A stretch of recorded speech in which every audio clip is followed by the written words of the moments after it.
Ini adalah bagian pertama dari rangkaian tutorial penggunaan software Blender 3D versi 3. Software Blender 3D versi 3 merupakan kelanjutan dari software Blender 3D generasi 2.80, sehingga sebagian besar tools yang digunakan masih mirip dengan software Blender 3D versi 2.80 hingga software Blender 3D versi 2.93. Karena cukup sering ditanyakan, sebelum mulai menggunakan software Blender 3D versi 3 ini, kita akan mulai dengan belajar cara mendapatkan software Blender 3D. Pertama-tama, kita harus melakukan akses ke halaman situs blender.org. Situs ini dibuat dan dikelola oleh The Blender Foundation, The Blender Institute Amsterdam, yang merupakan organisasi pembuat software Blender 3D. Jadi, situs blender.org ini merupakan situs resmi penyedia software Blender 3D. Melalui situs ini, kita bisa mendapatkan software Blender 3D dengan gratis, tanpa perlu membayar biaya apapun. Juga tidak perlu melakukan proses pendaftaran apapun. Sebelum melakukan proses download software Blender 3D, ada baiknya kita melihat seperti apa spek komputer yang diperlukan untuk menjalankan software Blender 3D. Pada halaman situs blender.org ini, kita geser ke bagian paling bawah hingga mencapai bagian yang berisi daftar tautan. Lalu pada daftar tautan yang tersedia, kita klik menu Requirements.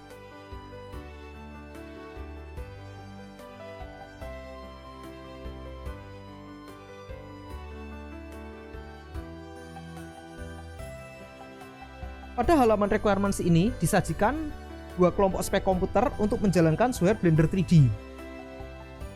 Komputer yang speknya berada pada kelompok recommended cocok digunakan oleh pemula yang baru mulai belajar menggunakan software Blender 3D.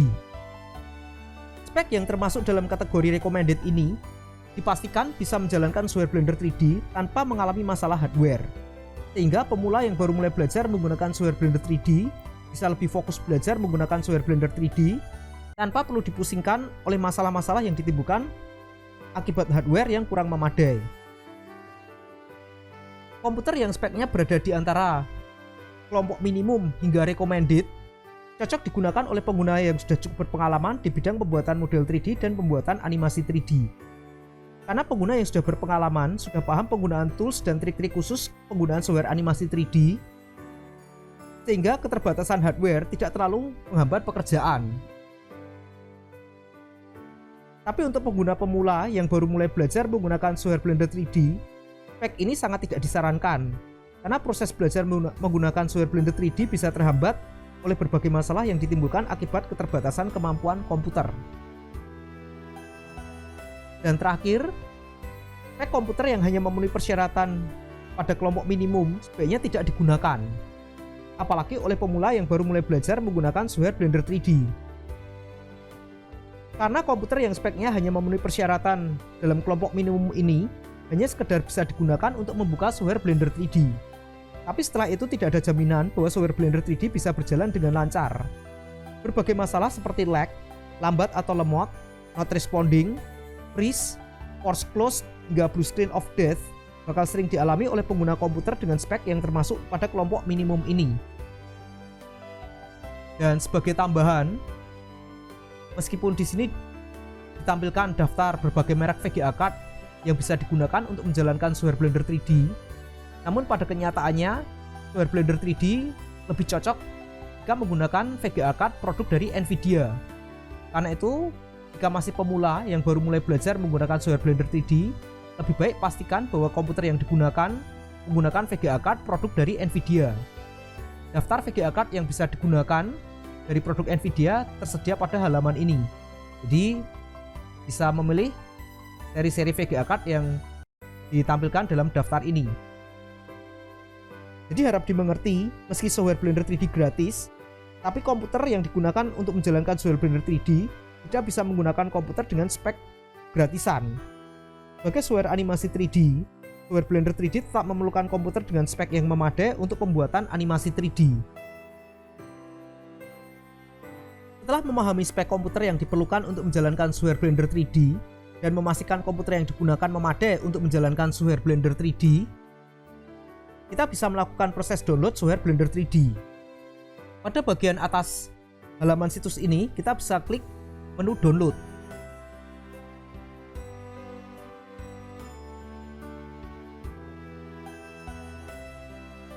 Di halaman download ini kita bisa langsung klik tombol download Blender 3D yang tersedia.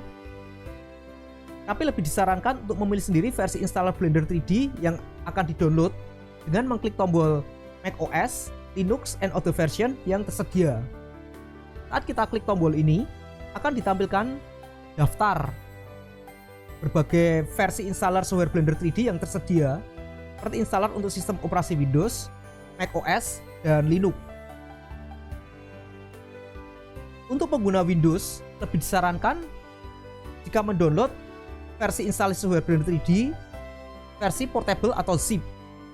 Versi instalasi ini tidak memerlukan proses instalasi. Setelah kita download, cukup lakukan proses unzip dan software Blender 3D bisa langsung dijalankan baik dari flash disk, hard disk eksternal, hard disk maupun SSD. Versi instalasi portable atau zip software Blender 3D ini cocok digunakan jika kita ingin menggunakan software Blender 3D di komputer-komputer yang memiliki pembatasan akses. Misal komputer yang ada di warnet, gamenet, studio animasi, atau kantor-kantor yang memerlukan izin admin dan birokrasi rumit untuk melakukan proses instalasi software. Dengan menggunakan versi instalasi portable atau zip ini, kita bisa langsung menjalankan software Blender 3D dari flash disk tanpa perlu melakukan proses instalasi, sehingga tidak perlu minta izin pada admin.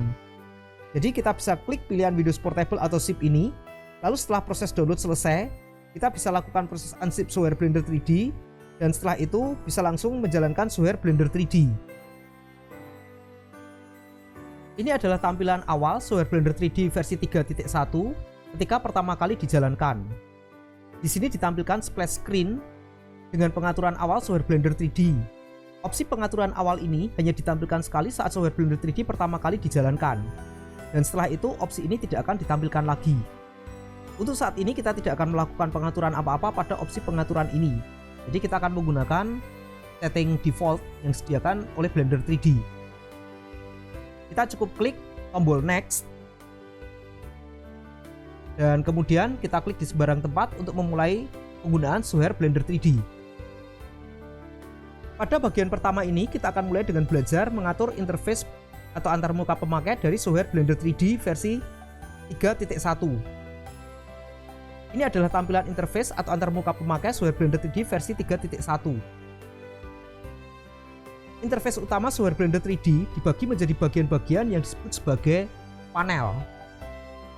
Di bagian kanan atas terdapat panel yang disebut sebagai panel outliner.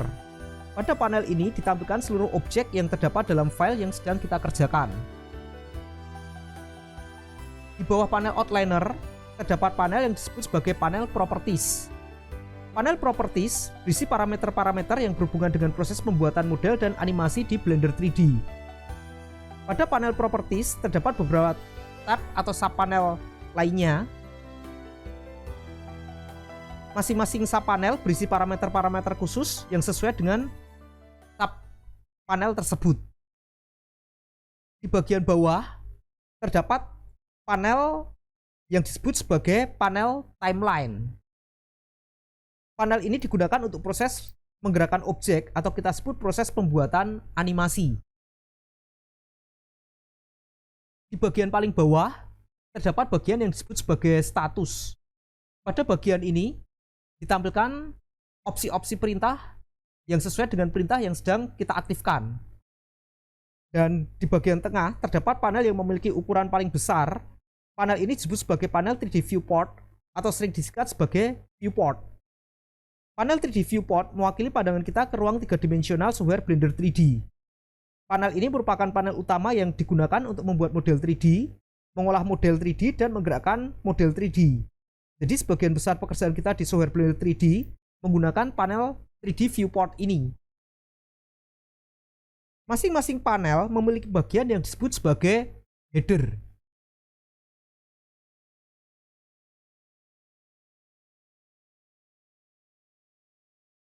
Pada bagian header ini terdapat menu dan tombol-tombol perintah yang berhubungan dengan penggunaan panel tersebut. Seperti ini adalah menu yang berhubungan dengan perintah-perintah yang biasa digunakan pada panel 3D viewport. Di sini menu dan tombol-tombol yang berhubungan dengan pembuatan animasi di panel timeline. Di sini adalah menu dan tombol-tombol yang berhubungan dengan panel properties. Di sini juga ada pada bagian header tombol-tombol dan menu yang berhubungan dengan panel outliner. Kita bisa mengganti tampilan dari masing-masing panel dengan mengklik tombol editor type yang terdapat pada sudut kiri dari header. Jika kita klik tombol editor type, maka Blender akan menampilkan daftar panel yang disediakan. Ini adalah tombol editor tab yang terdapat pada panel 3D viewport. Ini adalah tombol editor type yang terdapat pada panel timeline.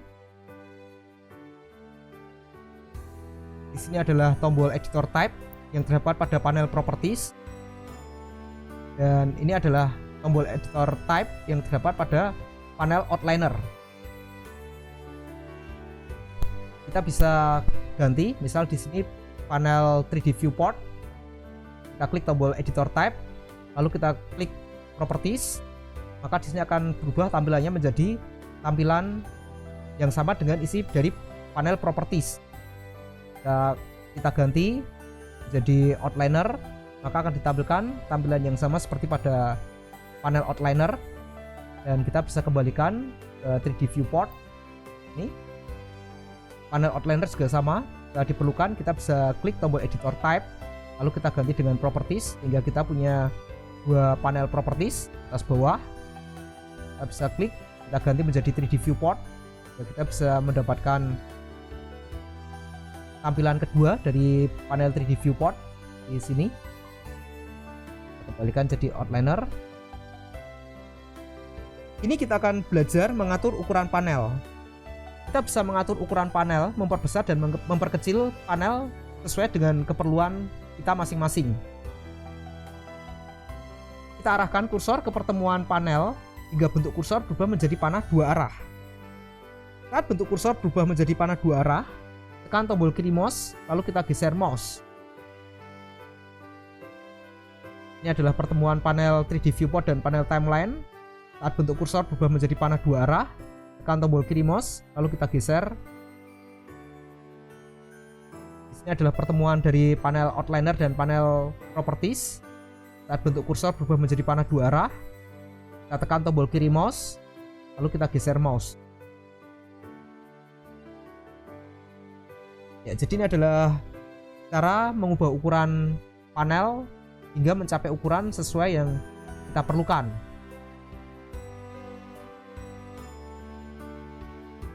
Selain mengubah ukuran panel, kita juga bisa membuat panel baru dan menghapus panel yang tidak kita perlukan. Untuk membuat panel baru, ada dua cara yang bisa dilakukan. Cara pertama, kita geser kursor mouse ke sudut panel hingga bentuk kursor berubah menjadi tanda plus besar. Di sini, di sini, di sini, di sini, di sini, ini di keempat sudut panel. Kita lihat ini bentuk kursor berubah menjadi tanda plus.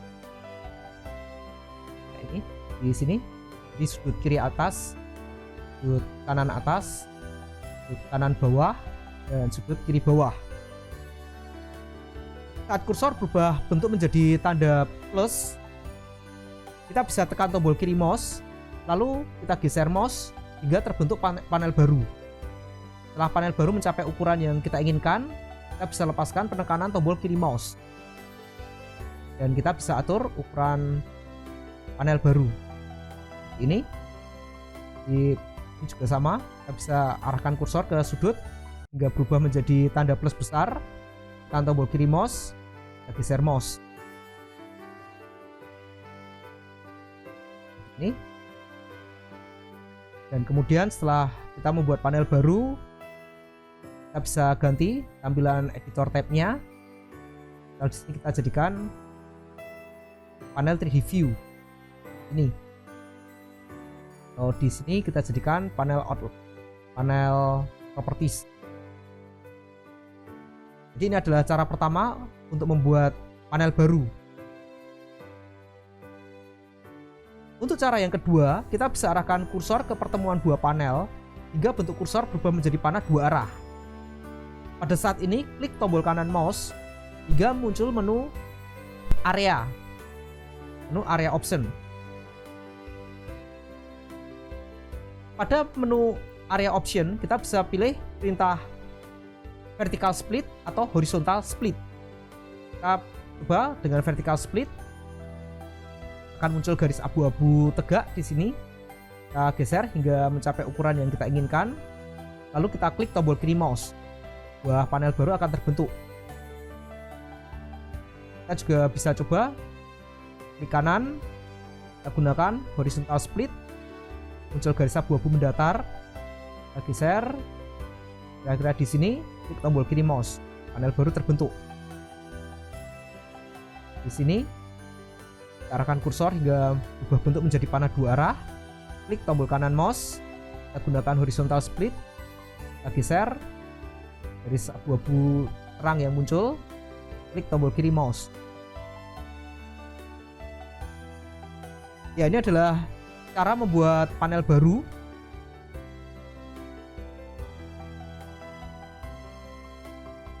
Ada cara pertama dengan menggunakan sudut panel dan juga dengan menggunakan menu area option dan klik kanan pada pertemuan dua panel.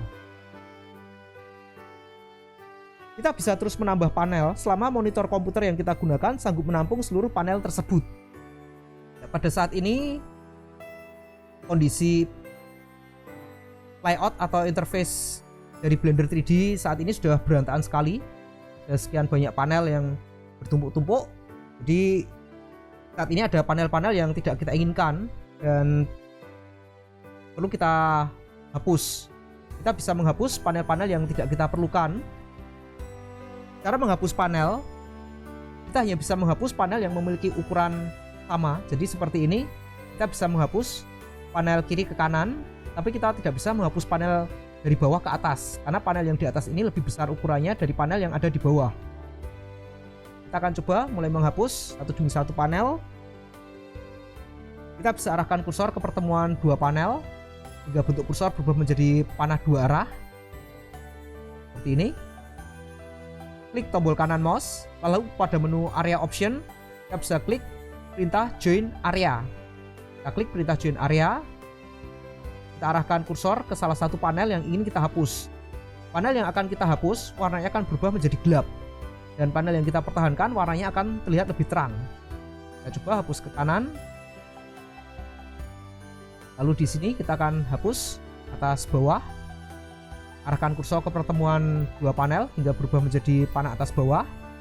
Klik tombol kanan mouse pada menu area option, klik join area. Kita hapus ke bawah. Di sini kita akan satukan atas bawah dulu. Ini kita arahkan kursor ke pertemuan dua panel hingga menjadi panah dua arah. Klik tombol kanan mouse pada menu area option, klik join area. Arahkan ke atas. Di sini juga sama, kita akan satukan ke atas. Area ke atas. Lalu tiga panel ini akan kita satukan. Kita arahkan kursor ke pertemuan dua panel hingga menjadi panah kanan kiri. Klik tombol kanan mouse, join area, join ke sana. Kita satukan ke sana. Tombol kanan mouse, join area ke sana. Ini juga akan kita hapus panel properties yang ada di sini. Arahkan kursor ke pertemuan panel 3D viewport dan panel properties ini hingga menjadi panah kanan kiri. Klik tombol kanan mouse pada menu area option, kita klik join area dan kita arahkan ke kanan hingga panel properties ini warnanya menjadi lebih gelap. Klik tombol kiri mouse. Yang di bagian bawah juga sama. Kita akan hapus panel 3D viewport ini. Kita arahkan kursor ke pertemuan panel timeline dan panel 3D viewport hingga menjadi panah dua arah. Klik tombol kanan mouse pada menu area option, klik join area, kita join ke kanan. Ya. Jadi seperti ini.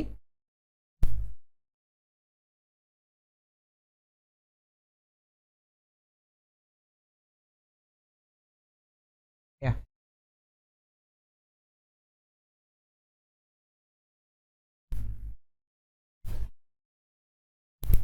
Pada saat ukuran panel berubah, kadangkala sebagian dari menu dan tombol-tombol yang terdapat pada bagian header dari panel yang ada tertutup oleh panel lain sehingga tidak bisa kita akses. Saat menghadapi kondisi seperti ini, kita bisa menggeser header panel dengan cara mengarahkan kursor ke bagian header, tekan tombol tengah mouse, lalu sambil menekan tombol tengah mouse, kita bisa geser mouse hingga bagian header yang tertutup terlihat. Di sini pada bagian panel properties ada tombol-tombol sub panel yang tidak terlihat. Kita bisa tekan tombol tengah mouse, geser ini. Nah, panel 3D viewport headernya terpotong di sini. Kita bisa tekan tombol tengah mouse, kita geser.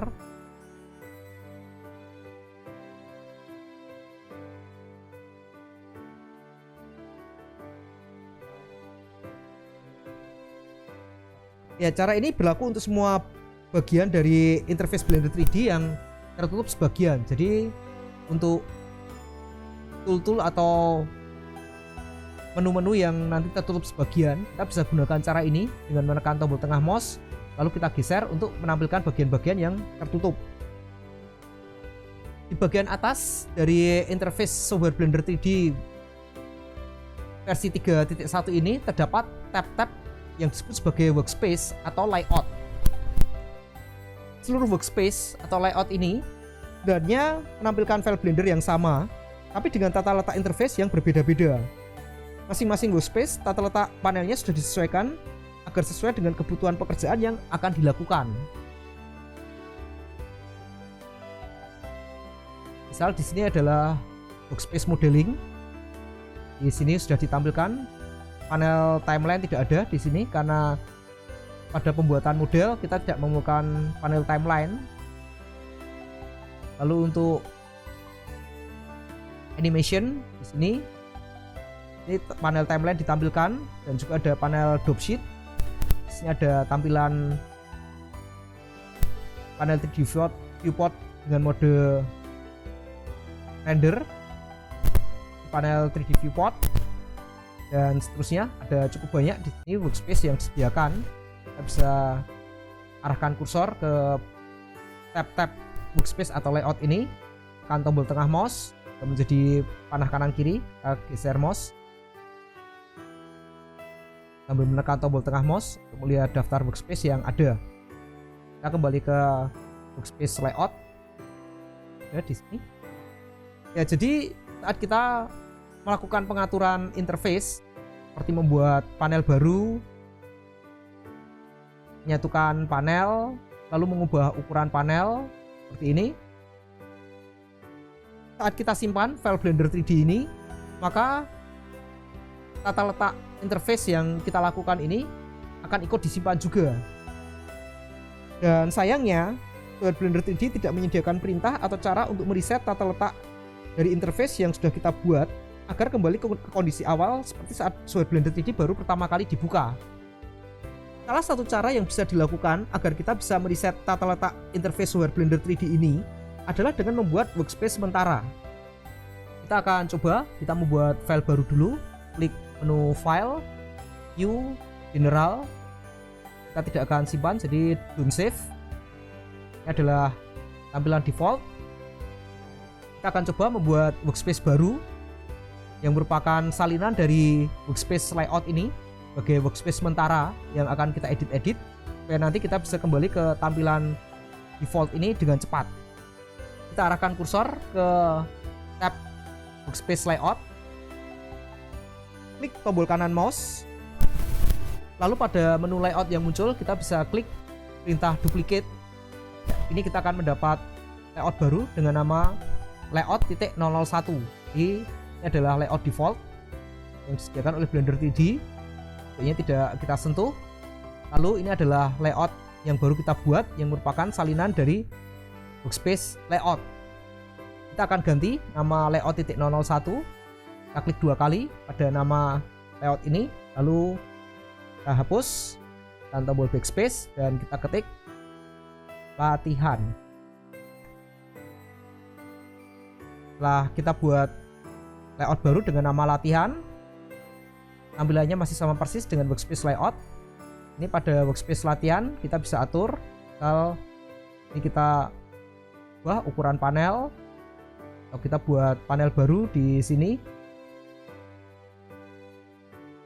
Buat panel baru, ini kita jadikan panel 3D viewport. Dan kemudian setelah kita melakukan pengolahan seperti ini, kita ingin mereset tata letak dari layout Blender 3D, kita cukup hapus layout atau workspace latihan ini. Kita kembali ke layout di sini dan workspace latihan tidak kita perlukan. Kita bisa klik tombol kanan mouse pada tab workspace latihan. Lalu pada menu layout kita bisa klik perintah delete ya. Dan kita reset. Kita berhasil mereset tampilan dari interface Blender 3D.